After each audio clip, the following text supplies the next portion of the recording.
Start. इच्छा होती का लोकांची सेवा करायची. मग ती कोणत्या निमित्तानं करायची. मग मनात विचार आला, हॉटेल व्यवसायातून आपण लोकांना अन्न आणि पाणी पुरवणार आहे. म्हणजे काय, सर्वात पुण्याचं काम. 2 रुपये आपल्यालाही मिळणार आहे आणि समोरच्याचंही पोट भरणार आहे. पण हॉटेलचा व्यवसाय का निवडला? तू बाकीचे पण भरपूर असे.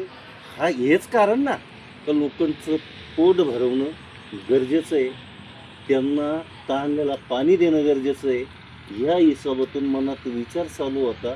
म्हणून मग विचार केला की पुण्याचंही काम होईल आणि 2 रुपये आपल्यालाही मिळतील आणि ह्या व्यवसायातून खऱ्या अर्थानं समाजसेवा घडेल.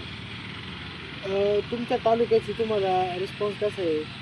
रिस्पॉन्स म्हणजे जसं ग्राहकांची तुम्हाला फीडबॅक कसा मिळतो? सर्वात महत्त्वाचं जर म्हटलं तर नांदगाव तालुका ही आपली जन्मभूमी आणि चांदवड तालुका ही आपली कर्मभूमी. म्हणजे एका तालुक्याला जन्म दिला आणि दुसऱ्या तालुक्यातून कमवतो. तर दोन्ही तालुक्यांचा आपल्याला खूप असा उत्स्फूर्त प्रतिसाद आपल्याला मिळतोय आणि याही पुढे मिळेल अशी त्यांच्याकडून मी अपेक्षा करतो. तर आपण एवढे लोकप्रिय झाले, तुम्हाला जनतेत गेल्यावर कसं वाटतं? एकदम मस्त. त्याच्यात काहीच नाही.